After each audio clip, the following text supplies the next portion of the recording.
Thrivers are children who have an internal belief that I've got this. What robs that is if we keep wanting to helicopter in and solve things for our kids. So we do it because we love our children desperately and we don't want them to fail.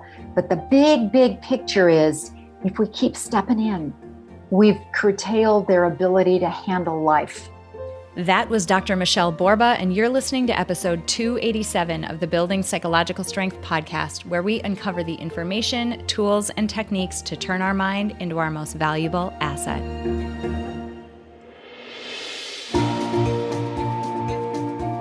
The courage to face fears with persistence. Being able to be present enough in this moment to choose my response thoughtfully. We have the strength to bend to life stressors, to bend to adversity without snapping, without breaking. There are only 6 things that contribute to our quality of life, and they are all experiences. In every moment, we are deciding who we want to be and how we want to live our lives. Noticing what your brain is doing and then being able to make choices. Mobilize the things that we know lift us up. Hey everyone, welcome back to the Building Psych Strength podcast. My name is April and I'm your host. Thanks for being here. P.S. Thank you so much for being here. You know, we are halfway through season 5 of this podcast, and every time I think about the fact that we have been going for as long as we have, I get so grateful. And most of all, at the top of that gratitude list is every single one of you who has listened to, downloaded, shared, commented, reviewed, and rated even one episode. It means so much to me that you have supported this show all along the way.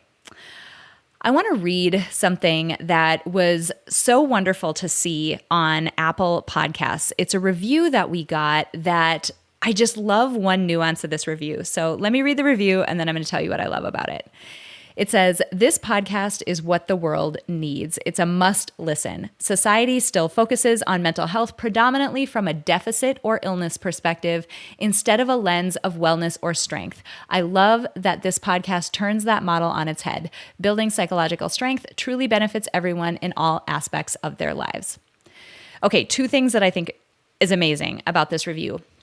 One is that recognizing the fact that this set of skills that we talk about, that frankly, Ashley and I practice all the time in our daily lives, it really does ripple over into every facet of your life, whether it is your professional life, your romantic relationships, your relationships with your friends or family, or the way that you parent, or even the relationship that you have with yourself, which is super critical. All of that is impacted by the development of this set of skills that we talk about on this show. So I so appreciate this reviewer for mentioning that the ripple effect of this is so wide. I also love that they recognized that we're really focusing on an area of the quote unquote mental health system that largely has gone ignored. Now, when we talk about the role that Peak Mind and this podcast play in our our broader mental health system, we never see it as a replacement for therapy, as something that you would do instead. We would never say that therapy is something that people shouldn't do. I've personally benefited from it, gone twice, 2 separate chunks of time in my life, and have benefited incredibly. And Ashley herself is a therapist. It's incredible. But that shouldn't be the only resource that we have in the industry. We should be taking this broader approach to give people evidence-based, science-backed information that helps them live life better. Flat out, the tools and techniques, the information, the tips that we provide in this podcast are the best of what we can find out there that science tells us helps people live happier, healthier, more engaged, more psychologically strong lives. So thank you to this reviewer for recognizing those two things. Thank you for leaving such a sweet comment. When you're putting episodes out as often as we do, for as long as we do, wow, does it keep us going to hear from all of you and hear what you are getting out of this podcast. So if you haven't rated us, if you haven't reviewed us, please hop over to iTunes or wherever it is that you like to listen to podcasts and drop us a rating and a review, because it means so much, not only to help us get this podcast out to other people who might need this content, but also, man, does it keep me going on a weekly basis to find amazing guests like the one that we're going to talk about this week. So thank you. Please rate and review us. And let's talk about this week's guest. Okay, so I find my guests in a lot of different ways, and this week's guest was somebody I found by looking at Amazon for books that were about to be published in the field of psychology. I was looking for something that would be of interest to this audience so that I could go reach out to the author and see if I could cajole them to be on this show. And wow, did we score this week. This week, we're talking to Dr. Michele Borba. She is an educational psychologist, a former teacher, and a mom who is recognized for offering research-driven advice taken from a career of working with over 1 million parents and educators. She has been a frequent Today Show contributor. She's the recipient of the National Educator Award, and she's the author of 25 books, including a best-selling book called UnSelfie, and her latest book, Thrivers, The Surprising Reasons Why Some Kids Struggle and Others Shine. She has appeared on Dr. Phil, The View, CNN, The Doctors, Dr. Oz, U.S. News and World Report. She's been in the Chicago Tribune, Time, and the New York Times. We scored this week. She is just a delight. And if you think about the topic of her latest book, Thrivers, it is something that so many of us are concerned about right now. We're 16-ish, maybe more months into this pandemic. And one of the things that I've heard loud and clear from this audience and from just parents in my life is being worried about the outcome of this pandemic and what it means for their kids.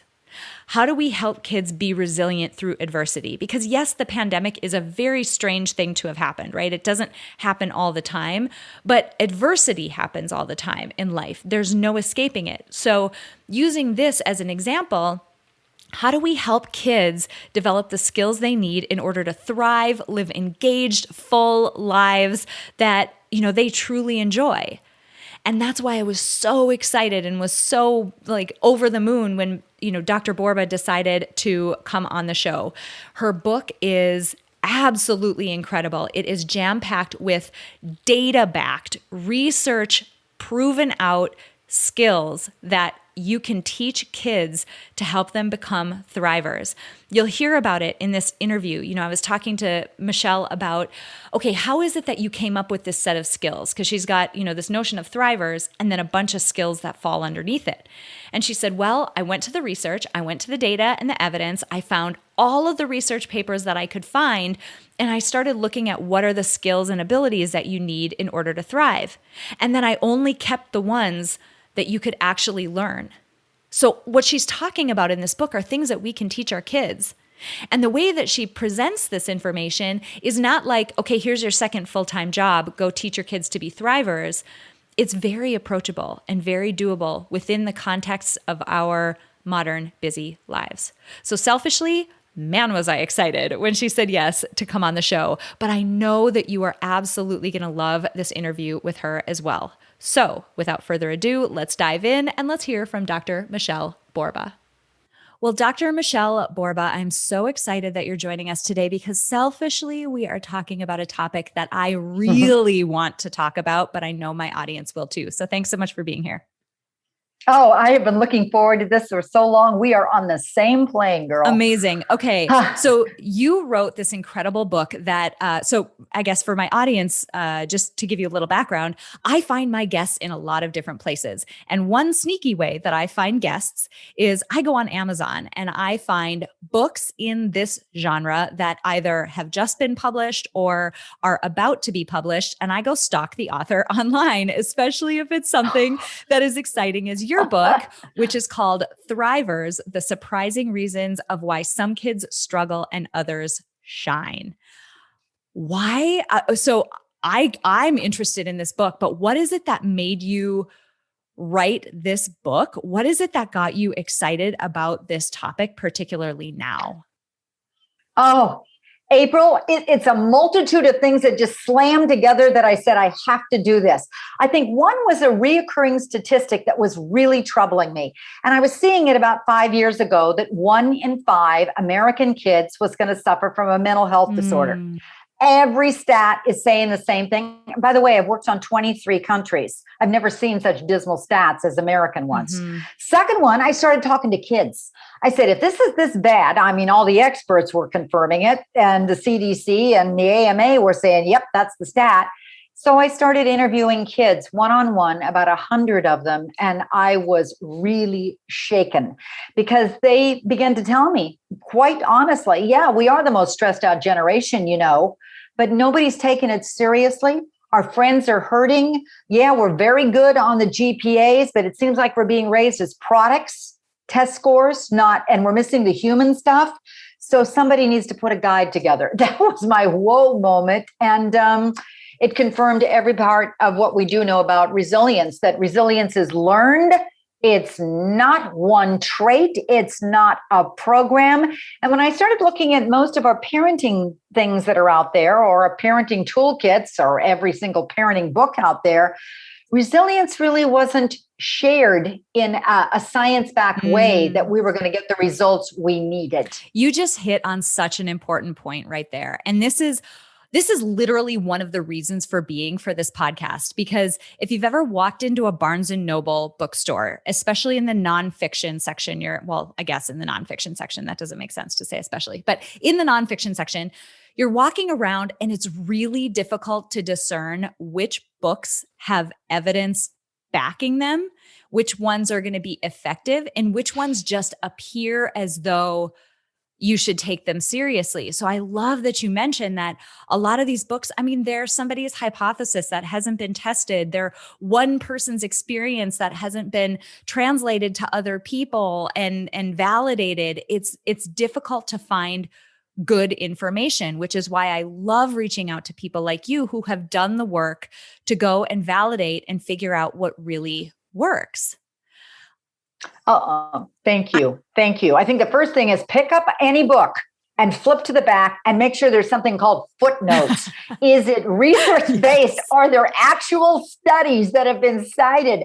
Otherwise, beware, because it probably is going to be a lovely concept, but too often it's soft and fluffy, and you're not going to get the results you need for your kids and yourself. Yes, exactly. I'm curious, before we jump into what it means to be a thriver, I'm curious to hear what were some of the key things you heard from those kids? Like, I'm morbidly curious about if you spoke directly to a group of young people the way that you did, how would they articulate what it feels like? Because we as adults, you lose touch with what it's like to be 12 years old, 15 years old, 8 years old, right? You lose touch with that. But speaking directly to them, how did they describe their experience? The first thing that's fascinating to parents and educators and all of us is if you give kids a voice and you let them know they're not going to be judged and their names will be changed, they open up like you wouldn't believe. Wow. And the single term I kept hearing over and over again was empty. I feel empty. I can never be enough. It's just go, go, go. I don't want to disappoint my parents. I feel like I'm a test score. It was unbelievable. Now, these were diverse kids from coast to coast. All of them, by the way, had superior GPAs. I mean, their 4.0s were 7.3s into the ozone layer, and they were high-achieving kids. But you could see that if somebody didn't turn the tide for these kids, they were really concerned, and they were concerned about each other. The second thing that you have to understand, which was really to the point that it hit me big, it's at the same time I got a phone call from Arizona that said, you've got to come here and you've got to come here fast. We are living in a suicide belt. In the last 3 years, we've had 40 kids who have killed themselves within a 20-mile framework. Now, Gunn High School in East Palo Alto was doing the same thing. They were concerned, but the kids were actually throwing themselves across train tracks, and parents were on train track watch to make sure that their kids kids weren't killing themselves. I mean, there's a point that you say, wake up, America. Your kids are not all right. They're loved to death. They've had incredible opportunities. But I think what we've done, April, is we put so much emphasis on the GPA, on the score, that we've overlooked the skill set that is a different skill set. That's the skill set that builds up psychological strength and resilience. And it is learned, it's teachable, and it's not something you wait until the kid is 13, 14, and 15, though it's okay if you do. But it's sure easier if you start early. And that's what I was trying to do in Thrivers, is present science-backed ways. Every activity, and by the way, is age-related. It'll share you, here's what to do with a little kid, here's what to do with a bigger kid, but no more excuses and raising white flags. This is doable. I love it. Let's talk about that then. So what I love about more modern approaches to psychology is, of course, we start where the burning platform is in any discipline, in any field. You want to make sure that you have resources for people who are in crisis, who are experiencing hardship, difficulty. So it makes total sense why historically in the field of psychology, we have started with, what do we do for people who are experiencing mental health crisis? But what I love about more modern psychology, and this started, like in the 70s, right? We started to turn the boat to, okay, we've got some resources there. How do we take people even further? How do we help them, and to use your word, how do we help them thrive? How do they really, to use a Seligman word, how do they flourish? Like, how do we get people to a point where we're not just getting by, we're not just okay, we're really experiencing the deepest nature of what it means to be alive and in an engaged way? Can you talk about how you think about what it means to be thriving as a young person? Like, what's all underneath that? Because I'm getting the feeling, and it's apparent, this is not just about, can you ace that test? Can you get into the best college? Can you manage 18 different extracurricular activities at the same time? Yes, that's exactly what it is. To me, it's a whole different set. To me, Thrivers is a pretty easy definition that says it's a kid who believes, I got this. They're not going to go waiting for the rescue. They're not going to go waiting for the helicoptering. When they're faced with a challenge, they're a kid who goes, I'm going to find a way through it. And they're rarely the kid who gives up. They have social competence skills, so they know who to go to, but they've also acquired like problem solving or how to cope and calm down. Kids who are able to make decisions and figure out what their moral code is. Is that right? Is that wrong? So resilience is really made up of several traits, but also different skills. And if we keep using those skills in the day-to-day moment, the kid begins to practice and exercise them just like they do their multiplication facts. Our big thing that I think we're doing wrong is, prior to the modern psychology, I love turning the boat concept. That was brilliant. We're all spent most of our time fixing the kid. Why? Let's work on who this wonderful child is. They're all so different. I got 3. It's like Russian roulette on what to totally get for the kid. But let's take the kid from where they are and figure out how to help them become their personal best. That's so good. Okay. So you have, P.S., 2 daughters myself. In a lot of ways, they're very similar, but wow, in certain core key ways, they could not be more different and do need a different way about relating to them. So I love the idea of getting to know your individual child and meeting them where they are. You've referenced like this set of skills or the sort of bullet points that make up resilience and thriving. Can you run us through those? Like what is that? Yep. Okay. Number 1 is we got to get back to the science and the evidence, where to come up with these darn things. I looked at the science that I think has been overlooked, and it's extraordinary. Longitudinal studies on children who overcame extreme adversity, from war zones to homelessness, to sexual abuse, to schizophrenic parents. I pulled together some incredible studies, and then I got myself a huge pack of Post-its. What I did was look through every single study and find out first the commonalities. What are the similar traits in kids who were able to overcome, let's just say, the war zones? That was Ann Maston versus Amy Werner, of kids who were overcome extreme poverty and abuse. All right. I kept looking at them, and then I'd start pulling all the traits that were similar. And then what I began to do next is throw away any of them that weren't teachable. They had to be ones that were common for multiple scientific studies on resilience, and then teachable. and then teachable at any age. So it's never too late. And then that's how I came up with 7. They were the traits that I began to see were similar to the majority of real science fact studies. It starts with self-confidence. The child has a strong sense of who I am, not what mommy and daddy want me to be. So that who seems to be solid strength awareness. And that is the piece that you'll know from all the science on resilience and the science on psychology, helps the kid not only develop more purpose and meaning over their lives, but also to be able to develop this sense of who I am. So they keep on going and have stronger, University of Chicago, likelihood to have flow states, be happier because they're in that state of here I am. So I always tell parents, get thrivers, but the first thing, probably the most important thing you do is take the core asset survey. It'll take you a little bit of time, maybe 15 minutes, get a marking pen and just identify who your child is. And once you identify who your child is, start matching your parenting to flow with that kid of yours. I love that you start with self-confidence. Something I talk about a lot on the podcast, and sometimes I name it outright and other times it's just inherent in what I'm saying, is this notion of identity. Who are we at our core? Yes. And we don't realize the degree to which it impacts almost every decision and every behavior that we do in our lives, because there are just natural tendencies that will feel right to us and other ones that won't, just based on the conceptualization we have of who we are as an individual. So helping a kid develop that. And I love that you made the distinction between truly develop it as who they are, not develop the version of it that they think that other people have ascribed to them. God, that's important. That is so important. So I love that you start there.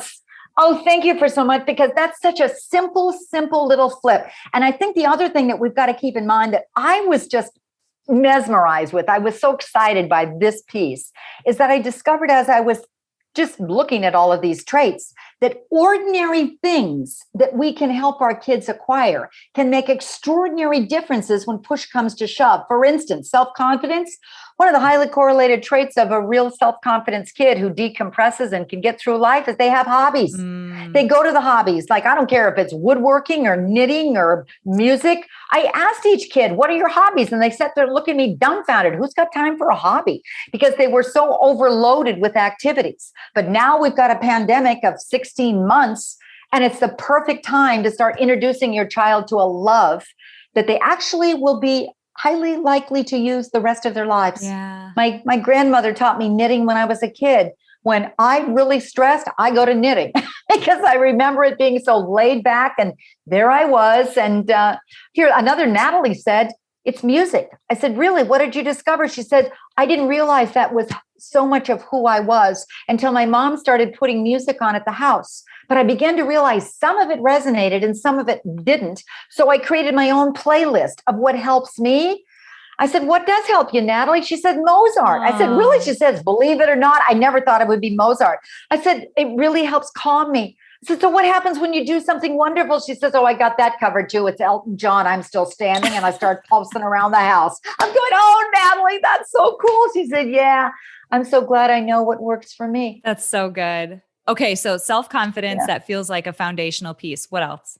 It's a foundational piece. Number 2 is empathy. Empathy is a kid who thinks we, not me. They're actually less stressed because they're not so self-absorbed. They're a kid who gives back. But the post that we discovered, maybe the pandemic has taught us, is because we've been so social distance or physical distance for so long that our mental health needs have just plummeted as a result of it.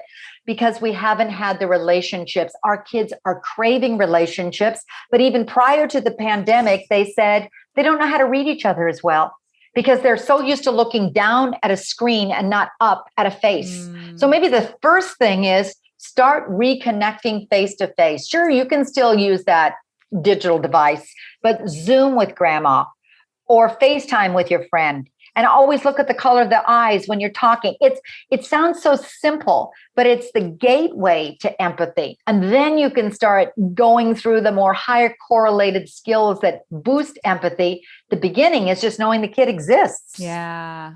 That's really good. And that feels like too the basis for emotional intelligence and all of those other pieces that we know are so critical to success in, so many areas of a person's life. It permeates so many things. Exactly, because it flips right through. And number 3 is self-control. You have emotional control. Now, here's the other thing that's fascinating is everybody's going to wonder, well, which of these are most important? I discovered something along the way is that there's a multiplier effect, that if you already have self-confidence and then you add empathy to it, they amplify the power of each one. If you have empathy and then you add self-control to it, it amplifies both of them, because empathy, if you're not careful, stress keeps building. And oh my gosh, that's what's happened to us all. And so what do? You dial your empathy down, because you need to take control of yourself, particularly if you don't have a coping strategy. And if you keep doing that, the end product is burnout. Are you feeling burnout? Yes. That's what we're all feeling. So empathy goes down, stress goes up. And why we need to add the third one, self-control, or that emotional control piece to it, is now you have a coping strategy. So your empathy stays alive and your coping skills and your stress stay down. I love that you describe it that way, because what you're not saying, what I'm not hearing you say is, okay, you are starting to feel burned out,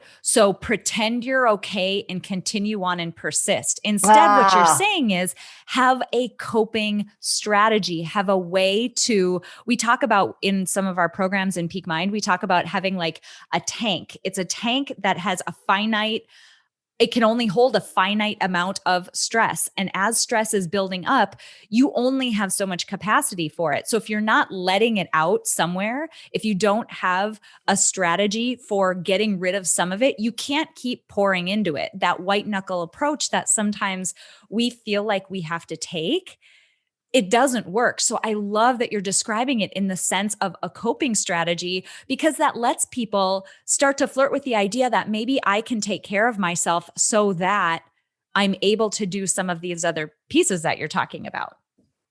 Oh, absolutely. I love that. Or you can call it, for some parents, when we used to do, my dad would always cook with a pressure cooker, and I'd hear the pressure cooker go at the end when it was too low, and he'd immediately come in and say, I got to take the top off and let some of the pressure out. That's exactly what you're describing. We all have the ability to have resilience, but there comes a point where you can't handle it all unless you take some of that out, so your reserve is still there. And one of the ways to do that is find a coping strategy that works for you. And back to the kids, they said, you got to give us a repertoire of stuff. Mindfulness works for some kids, meditation works for the other. Show us different things that we can do. And then we got to figure out what works for us. And then, said one teen, 17-year-old from Greensboro, we got to keep practicing it so it becomes a habit. It's not like a worksheet or a one course you do and you don't learn it in a textbook. You got to work on it and work on it and work on it until you can do it any place and any time. Smart kid. Everybody should just listen to that. Hit the 30-second back button twice and listen to that again, but apply it to yourself, not to your kid, because we all need that. Okay. So self-confidence, empathy, self-control. Integrity, the one that's kind of lying dormant in the world these days. But integrity, I was amazed by how much it correlated to resilience. And here's why. There's all kinds of challenges our kids and we are up against. And one kind of challenge isn't a mental challenge, but it's a moral challenge. It's that peer stuff that comes up, particularly for kids. And so when they're faced with the challenge, a thriver is the kid, remember, who says, I got this. And one reason he'd be able to say, I got this, is because he has a strong moral code. He already has figured out who he is and what he stands for. So he doesn't have to whiver and waver. He goes, I can move my way through. The best example of that I ever saw was Mia Dunn. Oh my gosh, you'd love this kid. She was in Florida, and I was interviewing teachers, and they all said, would you go interview Mia Dunn and figure out how the heck she became such a kid with such amazing morality? So, every teacher kept quoting the same kid. So I pulled her aside and said, Mia, you're the talk of the teachers. How'd you get that integrity? And she actually laughed and said, it was how I was raised. I said, okay, Mia, open up. What the heck did your parents do so right? She said, I remember when I was 6, they did something, and I'll never forget it. They called us into the family room. There was chart paper and marking pens on the floor. My 2 younger brothers were with me, and Dad said, have a seat. We're going to figure out what kind of family we want to be remembered for. And we're going to just brainstorm together. I mean, this gave me goosebumps. I said, really? She said, yeah, Mom had the marking pens. So Dad said, start talking, and there's no right or wrong. What are some things that you want people to say about it? So we came up with caring and honest and respectful and kind and all the above. And pretty soon Mom ran out of paper, and Dad said, okay, we can't be them all. So now we're going to vote for the one that we believe is the most important and core to our family. Well, our last name was Dunn, she said. So we chose honest, and we became the Honest Dunns. Wow. I went, well, that's pretty darn easy. How'd you remember it? Now, here's the key to it. She said it was impossible not to. My mother must have said it 50 times a day. She'd drop us off at school. Remember, we're the Honest Dunns. If we did something wrong, was that an Honest Dunn? We'd be watching or reading Charlotte's Web. Wow, they're really Honest Dunns. They said it so much we became it. It became a vernacular in the family. Yeah, exactly. And that's exactly how you instill conscience. One thing we do, I think, is a mistake is that we do talk about it, or we maybe identify our values, but we don't talk about them naturally enough so our kids internalize them. Yes. What Mia was telling me is that they said it so much, they worked it into the natural moments, and pretty soon we became it, and it became part of her the rest of her life. That's so gosh, is good. that powerful? Yeah. That is so good. Oh, I love it. I love that so much. It's so good. Yeah. Okay. That was integrity. What's next? Number 5 is curiosity. That is a child who is open to ideas and thoughts and peoples. And as a result, they know there's possibilities. These are kids. Oh my gosh, please, please, parents, we have got to help our kids keep asking those why questions. Don't stop them. Creativity is in a nosedive in American kids. It's just horrific. Around the age of 5, it starts going downward. And most kids that I interviewed, the teens said the same thing. They're afraid to raise their hand because they may be dinged with the wrong answer. We've got to have deep thinkers. We've got to have kids who, when they're faced with a challenge, like a thriver, they say, that's okay. I'll find a way around it or through it.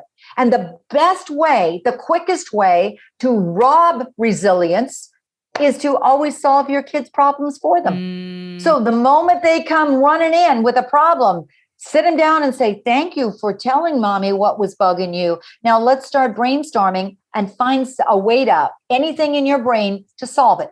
There's no problem so great that can't be solved. It's in there somewhere. If kids get that message and they know it's okay to fail, they know it's okay to make a mistake, they know it's okay to just keep brainstorming until they come up with the right answer, you got a kid who's going to be able to handle life well, because when that challenge comes, they'll go, I got this. I'll find a way around it and through it. You know what's amazing about this? What essentially is at the core of this, the example you gave with integrity and deciding what kind of family you're going to be, and also this piece that you're underlying with curiosity around ideating solutions, potential solutions, not necessarily having the right one right in the beginning.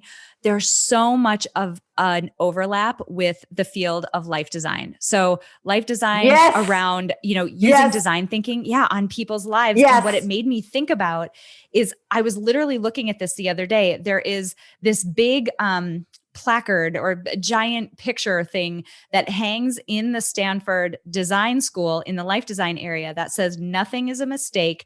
There's no win and no fail. There's only make, meaning like get out there and make, or get out there and try, or get out there and prototype. And there's not a failure. There's not, you didn't mess up. What you did is figured out one solution that didn't work amongst the many that you developed. And I love that as a skill to teach kids, because it insulates you against caring about any one little minor misstep, because they just don't matter, like really at all. I mean, minus like giant missteps where a kid might really get in trouble. But what we're talking about is experimentation in life, and like they just don't matter that much. And imagine if all of us grew up realizing that, how much freer and more creative we would be. Oh, that's exactly it. And what we've discovered is we're doing the opposite of it. I love design thinking. I was in Japan visiting a school that starts out with 3 and 4-year-olds. I went, oh my gosh, how incredible is that? But the other thing is at the beginning of each chapter in Thrivers, I flew someplace in the world to find the optimum place that's doing it right. And when it came to curiosity, MIT Multimedia Lab blew me away. It has more scientific inventions. I mean, Surrey, artificial intelligence, computers, electric cars. They're invented at this place. I walk into this lab and literally, you just have to fall to your feet. You're just overcome. But what I saw in that place was the antithesis of what we do with our kids. The first thing is they make certain rules that everything, these are the geniuses of the world. And the first thing that they make is that anything that you do in this place is fine. You can invent anything as long as it betters humanity. But the second is a rule. Mistakes are absolutely part of the process. And if you don't make them, it just means you're not creative enough. You're not thinking hard enough. The third thing that I love is that it was all interdisciplinary.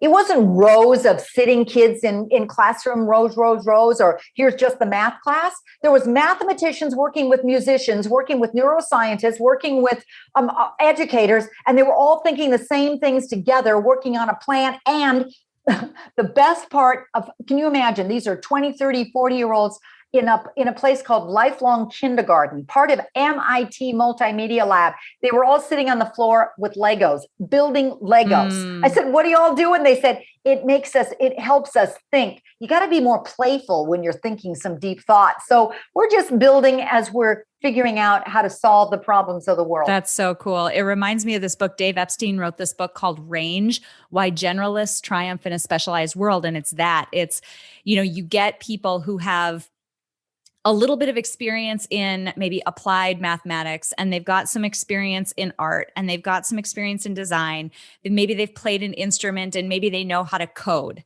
And all of those, all of those disparate experiences come together and help them solve problems in ways that other people weren't able to figure out because they didn't have, they had missing pieces in their experience that they needed because they were so specialized in one area.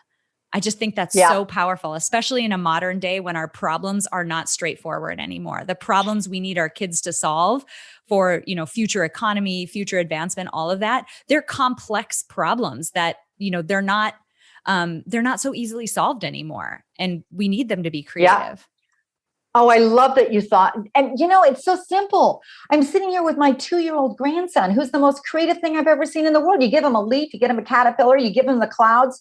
And oh my gosh, the world is just absolutely wonderful. And then I see this spiral of them stopping.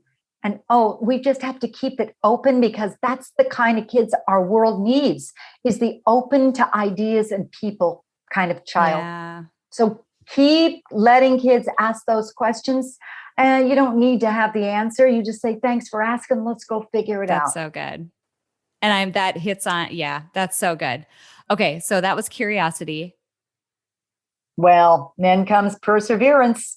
We always jump and want to start there. But in reality, what we know is that many of these preceding feelings need to be there, of the competencies. Like, you got to have the confidence. If you've got confidence and self-control, you're going to be a lot better off in terms of trying to persevere and not give up. But we do know that persevering and just keep on with whatever the task is, or good old grit, is highly correlated to success.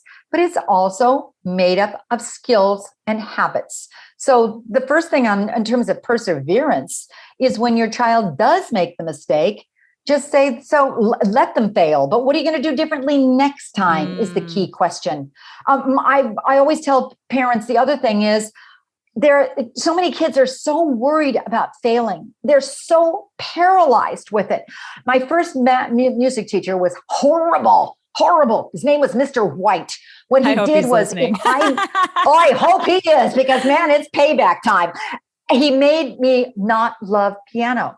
And the reason is that if I made any mistake in whatever I was doing, we're talking 6, 7, and 8, he'd make me start all over again. So all I would do was fear the mistake. And I would worry and worry. My stress would go up and up and up. Thank heavens for Mrs. Thompson, who was my next music teacher, because she did a whole different thing that's a great thing for us all.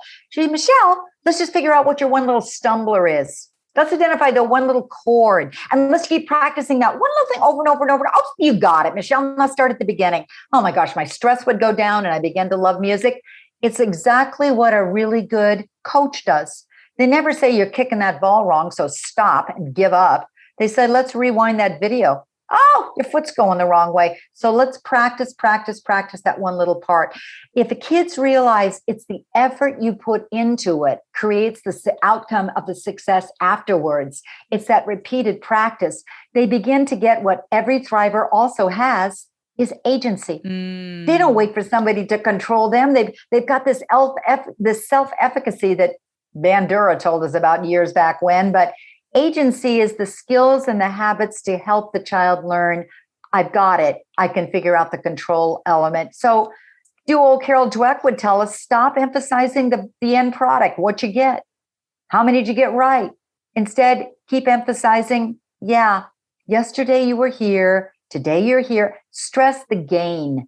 That's what success is. It's a 4-letter word spelled gain, and you'll keep stretching your child's perseverance and success. I like that. I mean, because there's so much about that. This theme has come up a number of times and just things that I've been reading and looking at this week. So it's funny that you brought it up, but there's a distinct difference between the effort we put into something and ultimately the outcome in terms of how much control we have, right? Like to use maybe your soccer example of kicking a ball, you can control the way that you're setting up, you can control how your feet are positioned, you can control all of those things, the arc of, how you kick, whatever.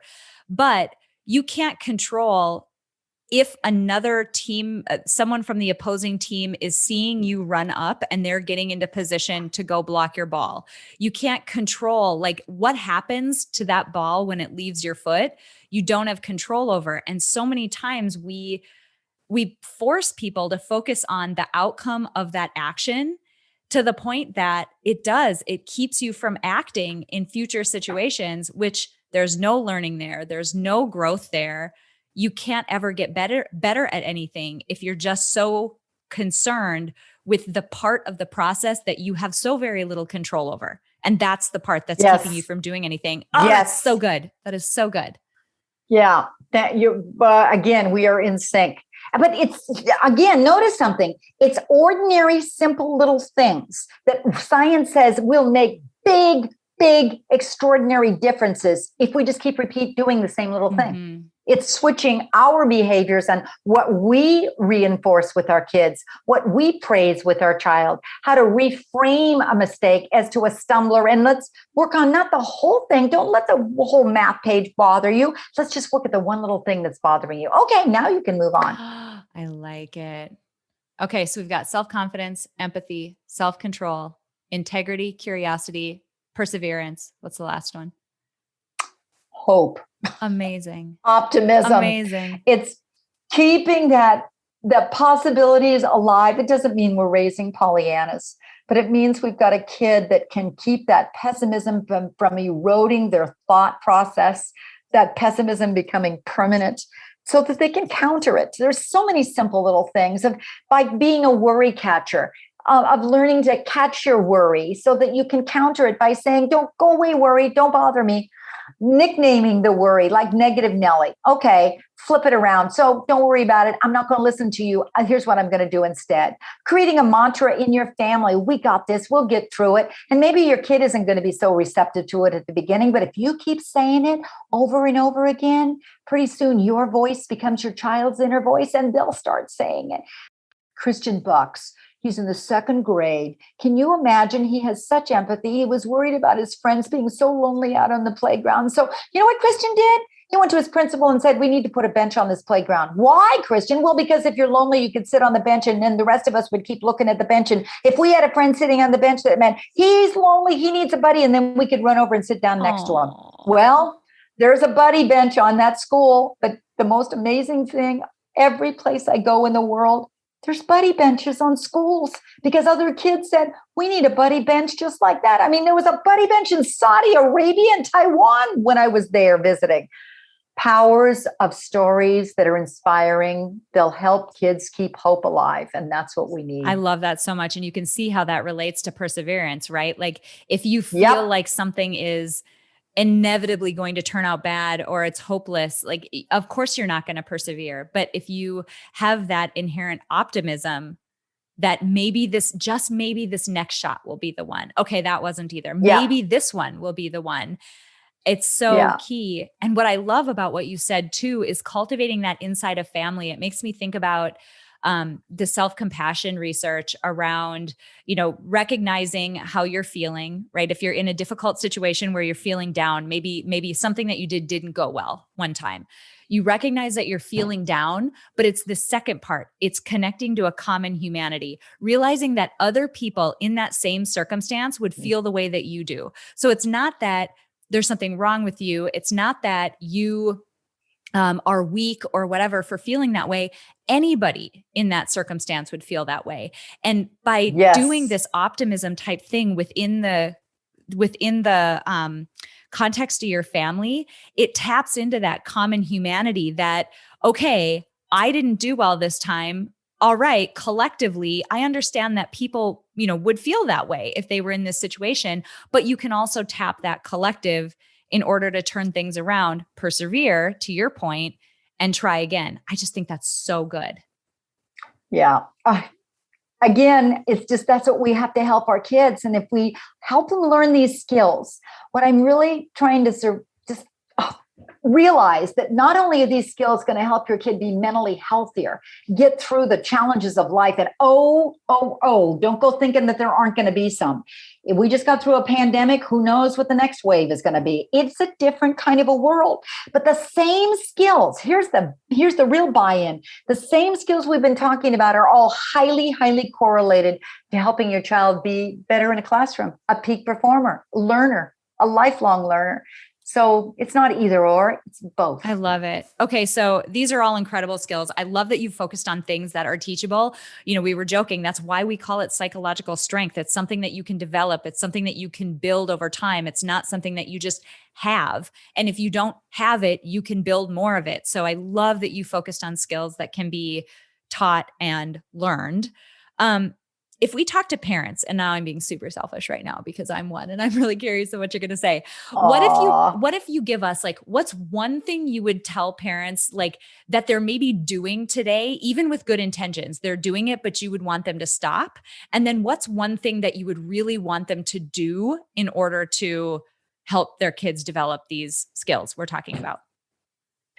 Thrivers are children who have an internal belief that I've got this. What robs that is if we keep wanting to helicopter in and solve things for our kids. So we do it because we love our children desperately and we don't want them to fail. But the big, big picture is if we keep stepping in, we've curtailed their ability to handle life. So step one, real easy. Just admit it. Oh my gosh, what a moment. Admit it.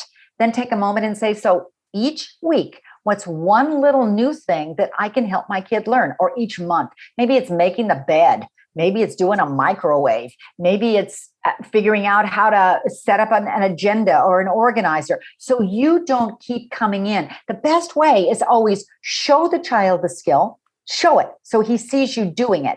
Then do it together so that you're teaching each other. Then you step back and you ask the child, now you show me, and then you keep on stepping back because once he's got it, you never have to do it again. If you keep doing little teeny baby steps along the way, in the end, that lifelong journey of parenting is what you really want because you're going to get the child who finally leaves you going, I got this, Mom. And isn't that just made me choke up because that's exactly what I want for my kids. And simultaneously, they're still really little, so I'm not there yet. But simultaneously, I'm like, no, don't leave me.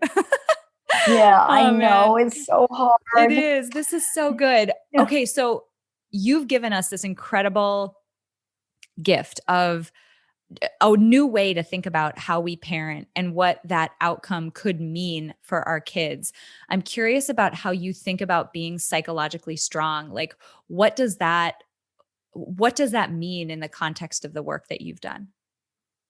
I think it really is the simpler way to feel like that I've got the moral, mental, and will to be able to handle life. And it's all just one little thing that someplace along the lane, I have the strength, but it means that when a challenge hits me, I'm going to be able to keep on going and not give up or raise the white flag myself. It doesn't have to be highfalutin. It just really means it's that inner belief in self that's so strong that's going to say, don't listen to anybody else. Just keep on going one step at a time. And that's what it's all about. Amazing. This is so good. Where can you tell us, where can people buy your book? Where can they connect with you? You have been on some amazing television and news outlets that people would recognize. Like, you're a big deal. Where can people learn more about you and find you online? Yeah. I'm going to hire you as my new PR person. There we go. Thank you so much. Well, Thrivers is right now on Amazon, actually at a 40% discount. It's on audio form, so you can listen to it. It's also in digital form or hardback. I also think that the thing that we're doing wrong is trying to do all this stuff ourselves. There's other like-minded parents, grandmoms, teachers who are concerned about this. There's a book club guide in the back. You can start it by just going through step by step. My website's Michele Borba. I'm a 1L Michele. My last name Borba rhymes with Zorba. So it's michelleborba.com. You can find me, but let's get on board together and raise up a strong generation so we can, when those kids finally walk across our stage, we can say that's the generation, that's the pandemic generation, and they're all thrivers. Oh, wow. That's amazing. That is an incredible outlook to have. It's an incredible future vision to have. This has been so wonderful. I love everything that you have put together in this book. I'm so excited to have found it on Amazon and found you. And I'm just appreciative that you were willing to hop on and be with us for this episode, because I personally have found it so valuable. And I know that this audience has too. So thank you so much for being here. Oh, thank you. It was a joy. It's a simple fact that nearly everyone in the world could benefit from building psychological strength, but not everyone will put in the time and effort to do so. But today you did. Thank you so much for listening to this episode of Building Psychological Strength. Now, if you're interested in building the mental toughness, confidence, and resilience you need to thrive through life's ups and downs, visit us at www.peakmindpsychology.com. Also, if there's someone in your life who could benefit from this episode, please share it with them. And if you yourself found this episode valuable, meaning if you took away even one insight that you can use to build psychological strength in your own life, we would so appreciate it if you would drop us a rating and a review on iTunes. The thing is, the more ratings and reviews we have, the easier it is to get this powerful and important content out to the people who need to hear it. Remember, your mind can be your most valuable asset or your biggest liability, and you get to choose. So choose wisely, my friend. And I'll see you next time on Building Psychological Strength.